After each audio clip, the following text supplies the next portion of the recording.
Olá, meus amigos, olá, minhas amigas do Legislação Integrada. Aqui quem fala é o professor Bruno Valente. Nossa conversa de hoje é sobre o informativo 872 do STJ. E antes de começar aquele convite, se inscreve no nosso canal, seja no Spotify, Deezer, Apple Podcasts, Google Podcasts ou no YouTube, e ativa o sininho para ficar sabendo sempre que tiver novidade.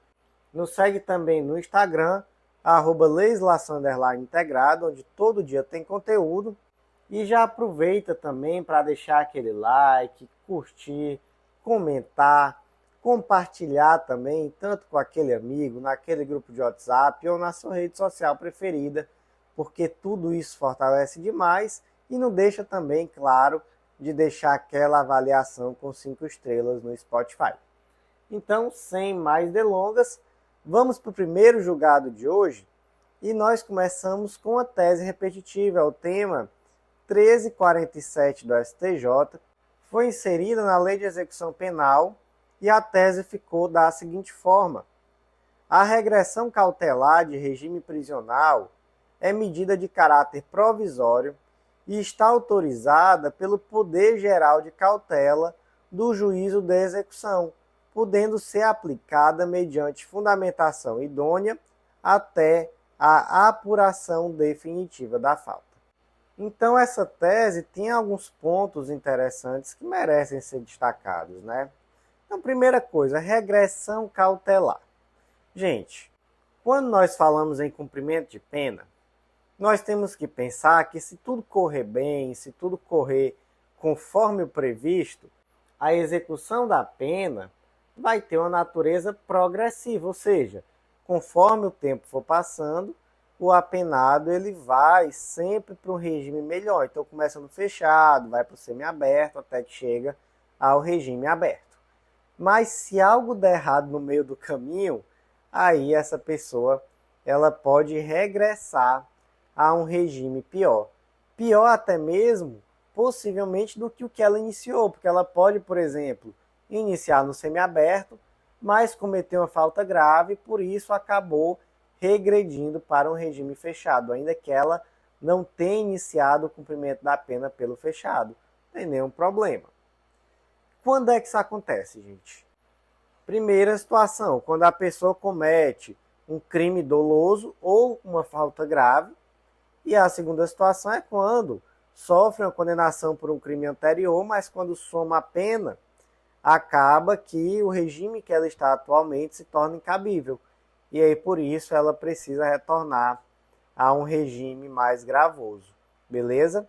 Nós temos essas duas situações. E aí, quando a gente trata dessa situação 1, né, que é a prática de crime doloso ou falta grave, aí nós também temos dois tipos de regressão. Nós temos a regressão cautelar e nós temos a regressão definitiva. Então, olha só, imagina que o Zezinho estava lá no regime semiaberto e ele cometeu uma falta grave e por isso o juiz determinou que ele voltasse para um regime fechado, ele regredisse para o regime fechado. O artigo 118, parágrafo 2º, diz que nessas hipóteses de crime doloso ou falta grave, o apenado vai ser previamente ouvido antes da regressão. Mas que regressão é essa? É a regressão definitiva ou a regressão cautelar? Já respondo a vocês, gente. É a regressão definitiva. A regressão cautelar, ela pode ser determinada de imediato, quando for necessária. Então, esse dever de contraditório, ele é na regressão definitiva. Esse é o ponto, tá? Segundo ponto, isso aqui só para ninguém ter dúvida.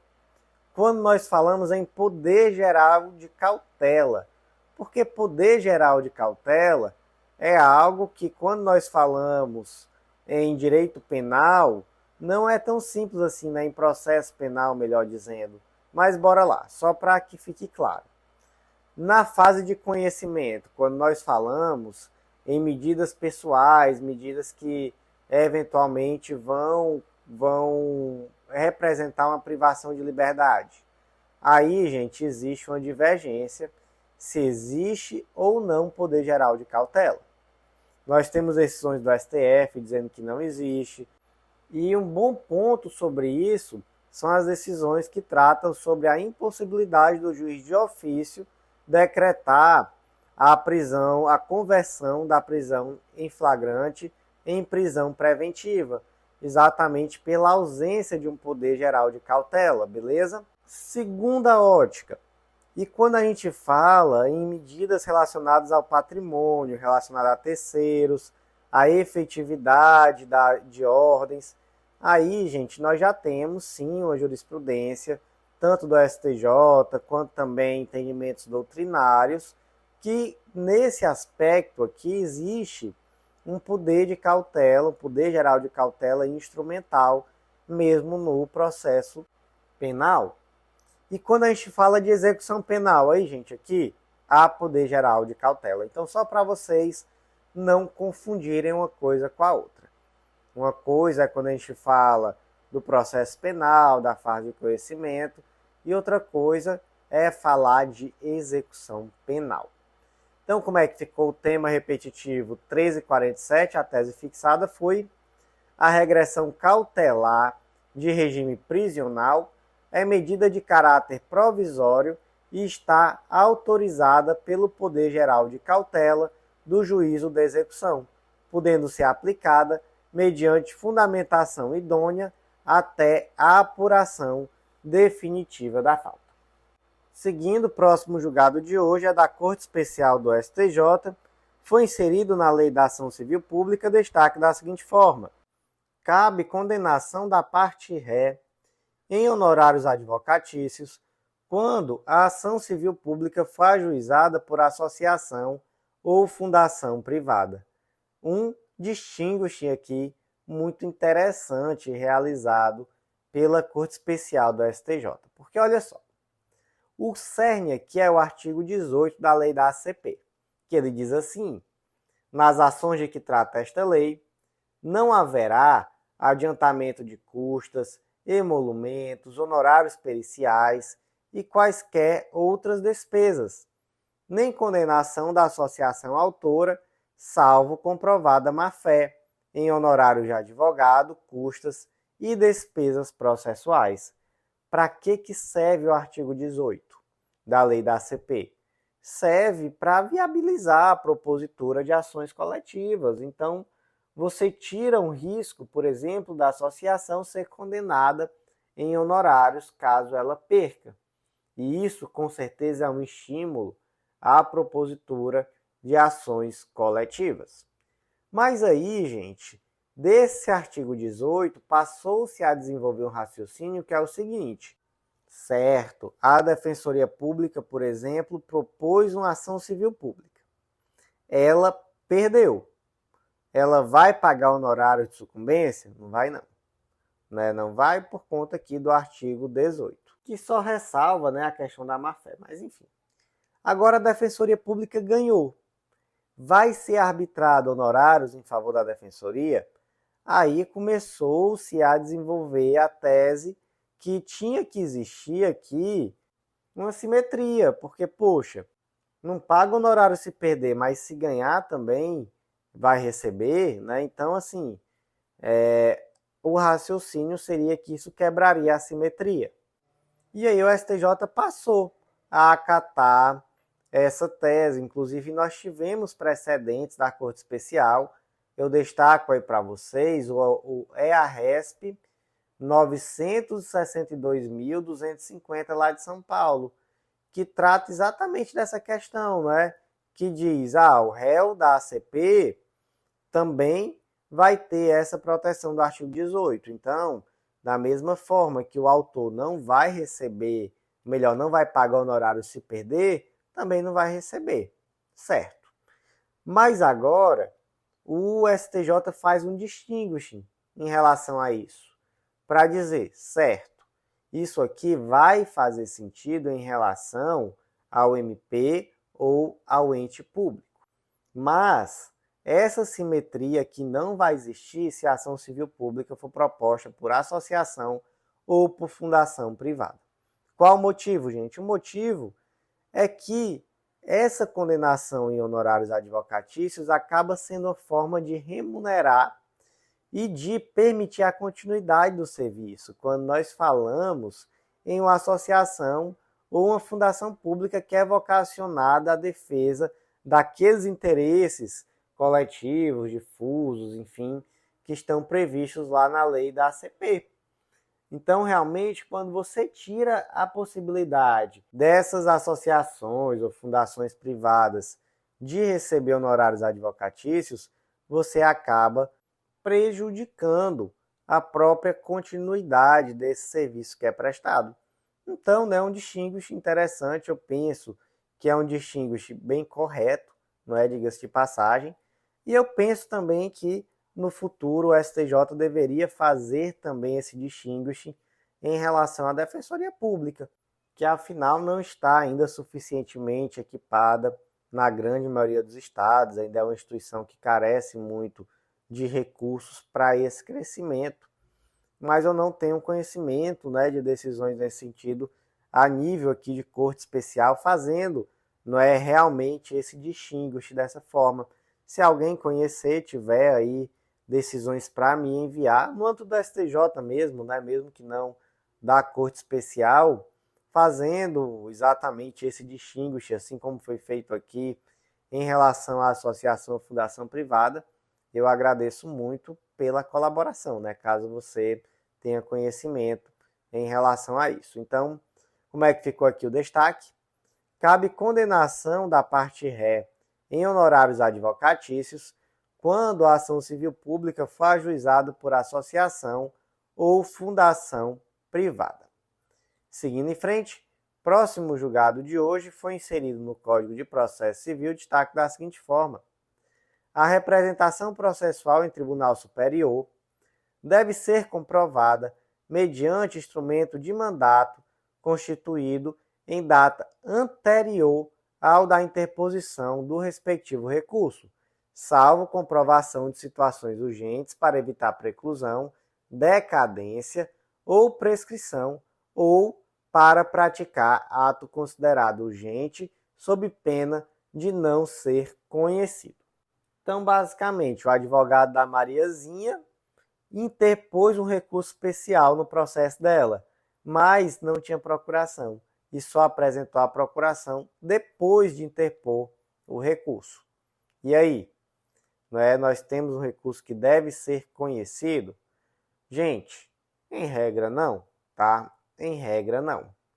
Porque o artigo 104 do CPC nos diz assim: o advogado não será admitido a postular em juízo sem procuração, salvo para evitar preclusão, decadência ou prescrição, ou para praticar ato considerado urgente.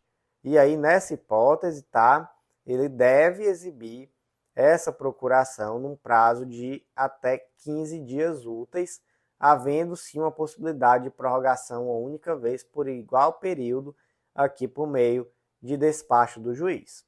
E aí, se esse ato não é ratificado, ele é considerado ineficaz, certo? Vocês percebem que isso aqui é excepcional? É excepcionalíssimo, né? Só para evitar preclusão, para evitar prescrição, decadência, enfim, evitar o perecimento do direito. Ou ainda em uma situação urgente. Fora disso, gente, não é possível apresentar posteriormente a procuração, não. Esse recurso não vai ser conhecido. Então, como é que ficou o destaque? A representação processual em tribunal superior deve ser comprovada mediante instrumento de mandato constituído em data anterior ao da interposição do respectivo recurso, salvo comprovação de situações urgentes para evitar preclusão, decadência ou prescrição, ou para praticar ato considerado urgente sob pena de não ser conhecido. Seguindo para os julgados da primeira sessão do STJ, primeiro foi inserido no Decreto-Lei 3365 de 41, destaque da seguinte forma: tratando-se de desapropriação para a reforma agrária, nos termos do artigo 184 da Constituição, em que se permitiu a incidência de juros compensatórios, independentemente da avaliação acerca do grau de produtividade do imóvel, ou da perda efetiva da renda pelo expropriado, impõe-se em juízo rescindente a desconstituição parcial do deciso recidendo no que tange à aplicação desses juros, porque contrário ao entendimento consolidado na DI 2332 pelo STF. Então, bora entender isso aqui, não é? Imagina que o Zezinho tem um imóvel rural. Esse imóvel rural vai ser desapropriado para fins de reforma agrária. O que o Zezinho plantava lá? Nada, não plantava absolutamente nada. Ah, então criava algum animal? Não. Enfim, servia para quê a terra, gente? Para nada, para ficar lá olhando, contemplando e vendo que é bonito. Beleza. Esse imóvel vai ser desapropriado. Vai ser pago juros compensatórios no percentual de 6% ao ano em virtude dessa desapropriação? Gente, bora lá. Resposta hoje é não, tá? Mas, historicamente, nós tivemos alguns momentos distintos. Então, bem antigamente, o STJ tinha uma jurisprudência no sentido de que seria cabível juros compensatórios nessa desapropriação da terra improdutiva, porque mesmo nessa terra improdutiva existiria uma expectativa de que em algum momento ela passasse a produzir algum tipo de renda. Então, esse entendimento ele era inclusive sintetizado no tema repetitivo 283.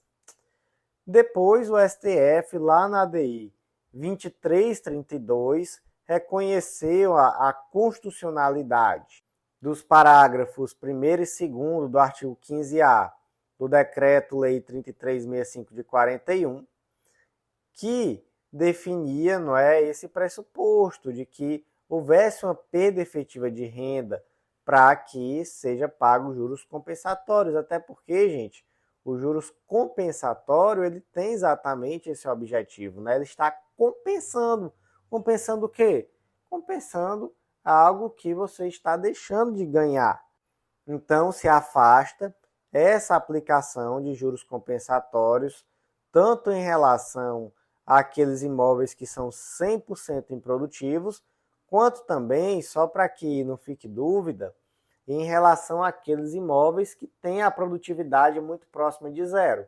Como é isso, professor? Imagina que o Zezinho tem um terrenão de centenas e centenas de hectares e o que ele cria lá? Só a vaquinha mimosa e 2 bacurinzinhos que ele tem de estimação. Isso para hectares e hectares de terra a perder de vista. Então, gente, é uma terra que é praticamente improdutiva, né? Próximo de zero. Ou então utiliza ali alguns metros quadrados para uma plantaçãozinha de subsistência e são hectares e hectares de terra a perder de vista, próximo a zero, né? Então não caberia a incidência. Certo, professor, agora imagina que quando essa terra foi desapropriada, a jurisprudência era no sentido da possibilidade dos juros compensatórios e foi fixado, transitou em julgado. E aí, é possível uma ação rescisória com base na decisão posterior do STF para rescindir especificamente o capítulo que trata sobre os juros compensatórios? Resposta: sim, porque nós teríamos aí uma coisa julgada inconstitucional, o que traz essa possibilidade da ação rescisória sim. Então, gente, como é que ficou o destaque? Tratando-se de desapropriação para a reforma agrária, nos termos do artigo 184 da Constituição Federal, em que se permitiu a incidência de juros compensatórios, independentemente da avaliação acerca do grau de produtividade do imóvel ou da perda efetiva da renda pelo expropriado, impõe-se em juízo rescindente a desconstituição parcial do deciso rescindendo no que tange à aplicação desses juros, porque contrário ao entendimento consolidado na ADI 2332 do DF pelo STF. Seguindo em frente, próximo julgado, agora já iniciando os julgados da segunda sessão, foi inserido no Estatuto da Criança e do Adolescente e destaca da seguinte forma: com fundamento nos princípios da proteção integral e do juízo imediato, é do melhor interesse da criança o processamento da ação que busca modificar sua guarda, o foro em que exerce com regularidade seu direito à convivência familiar e comunitária, especialmente diante de indícios de violência doméstica e familiar perpetrados contra sua genitora e possivelmente contra si. Tá, então nós temos, não é, lá no artigo 147, inciso 1 do ECA, que a competência será determinada, então aqui, primeiro de todos os critérios, 1, pelo domicílio dos pais ou responsável. Aí, na ausência de pais ou responsável, você tem pelo lugar onde se encontre a criança, né, ou o adolescente, mas prioritariamente seria então nesse domicílio dos pais ou do responsável. Beleza. Vamos imaginar aqui uma situação concreta. Imagina que a Helena, ela é brasileira, ela é casada com o Eric, que é norueguês, eles vivem na Noruega, eles têm um filho pequeno, Lucas, de 6 anos. A Helena, ela sofre alguns episódios de agressão física e psicológica, e por conta disso ela meio que foge para o Brasil, não é? Inicialmente ela se instala lá em Natal, no Rio Grande do Norte, lá ela propõe uma ação de guarda, e aí, de fato, o juízo lá de Natal defere essa guarda em favor da mãe, mas posteriormente o Eric, ele vem para o Brasil e ele acaba ameaçando novamente a Helena, e ela, temendo pela integridade, foge de Natal e vai para Araçatuba, né? O Eric estava também em Natal. E aí, já estando em Araçatuba, ela se vê na necessidade de propor uma nova ação requerendo a modificação da guarda, né? Alguns pontos relacionados à guarda, exatamente por ela ter medo desses episódios de violência. Mas o Eric suscita um conflito de competência, afirmando que a competência para julgar essa ação seria da comarca de Natal, e a mesma comarca não é que proferiu a decisão originária. E aí, como é que fica? Gente, fica o seguinte, bora lá. Primeira coisa, nós temos sempre que pensar no melhor interesse da criança. Esse é o princípio que rege o direito da criança e do adolescente, o melhor interesse, tá? Proteção integral e melhor interesse. Então, nesse caso concreto, já fica claro que o melhor interesse da criança está em essa ação ser julgada em Araçatuba, até porque é o juízo imediato. É onde a criança está residindo no momento. Criança esta que está junto com a mãe fugindo de episódios de violência. Segundo ponto, nós temos que lembrar que há uma mutabilidade da decisão de guarda. A decisão de guarda, gente, ela tem, por sua própria natureza, a aplicação da cláusula in rebus sic stantibus, ou seja, ela é mutável. De acordo com a situação em que muda os fatos, a situação fática, a guarda também pode sofrer modificações constantes. Então, não transita em julgado, digamos assim. A guarda ela pode a qualquer momento ser revista. Então, diante dessa situação, a ação revisional de guarda poderia sim ser proposta lá em Araçatuba, já que é a cidade em que atualmente a criança está vivendo, e além disso existe essa situação bem peculiar, não é? De violência doméstica e familiar. Então, realmente é do melhor interesse da criança que seja em Araçatuba. Então, como é que ficou o destaque? Com fundamento nos princípios da proteção integral e do juízo imediato, é do melhor interesse da criança o processamento da ação que busca modificar sua guarda, o foro em que exerce com regularidade seu direito à convivência familiar e comunitária, especialmente diante de indícios de violência doméstica e familiar perpetrados contra sua genitora e possivelmente contra si. Gente, antes de seguir em frente, eu vou fazer aquele convite especialíssimo que você está cansado ou cansada de ouvir, mas está acabando 2025 E eu sei que muita gente aqui nunca acessou legislaçãointegrada.com.br para conhecer o nosso Clube da Lei, clube de membros que dá acesso a todos os nossos materiais e a mais de 100 planos de leitura, com tudo que você precisa para um estudo completo, atualizado e organizado de lei seca e jurisprudência. Então vem conhecer, vem fazer parte, vai ser com certeza um baita diferencial nos seus estudos e você vai começar 2026 com tudo, inclusive aproveitando ainda os últimos dias com valores de 2025 e lembrando que sempre que você eventualmente renovar, você tem direito a o mesmo valor da primeira assinatura, desde que você mantenha, não é, essa assinatura de forma ininterrupta. Então, é uma grande vantagem, né, aproveitar esse valor de 2025. O último convite, vem conhecer a Editora Integrada, vem publicar com a gente, você vai ver que é mais fácil do que você imagina e vai ser um baita diferencial também em uma futura prova de títulos.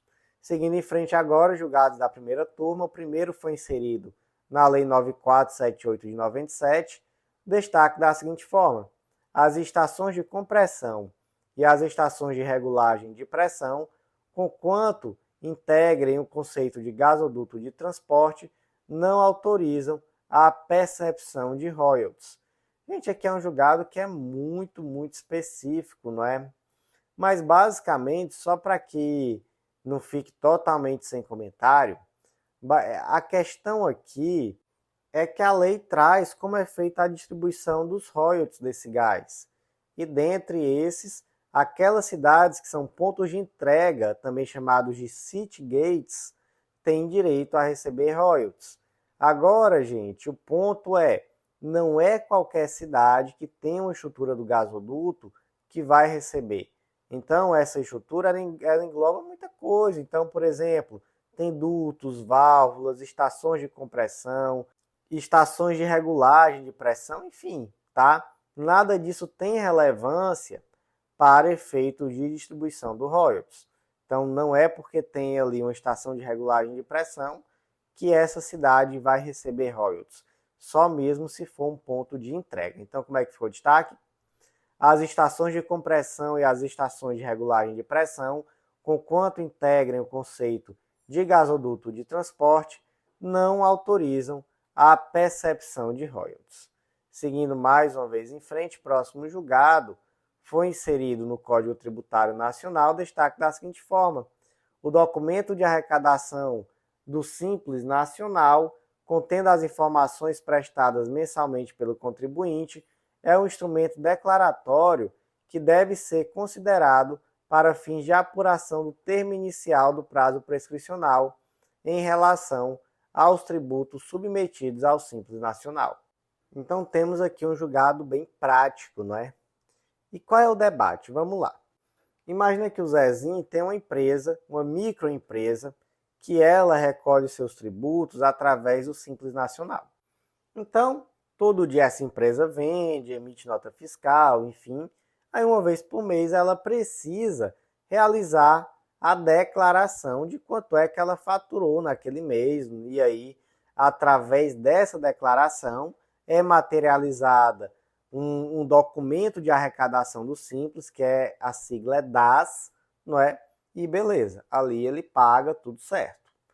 Além disso, uma vez por ano, essa empresa ela faz uma declaração anual única e simplificada, é o chamado DEFIS.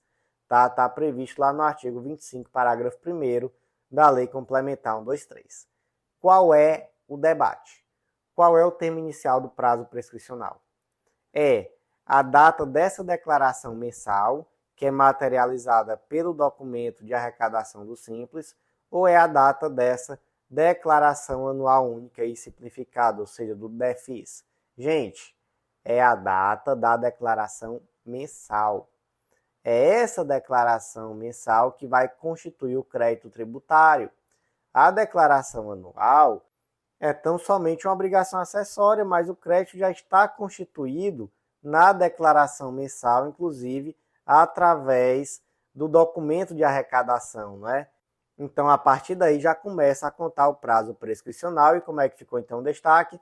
O documento de arrecadação do Simples Nacional, contendo as informações prestadas mensalmente pelo contribuinte, é o instrumento declaratório que deve ser considerado para fins de apuração do termo inicial do prazo prescricional em relação aos tributos submetidos ao Simples Nacional. Gente, não temos tempo para mais nada, então já paramos por aqui e eu volto com a parte 2, já iniciando os julgados da segunda turma do STJ e eu aguardo você lá.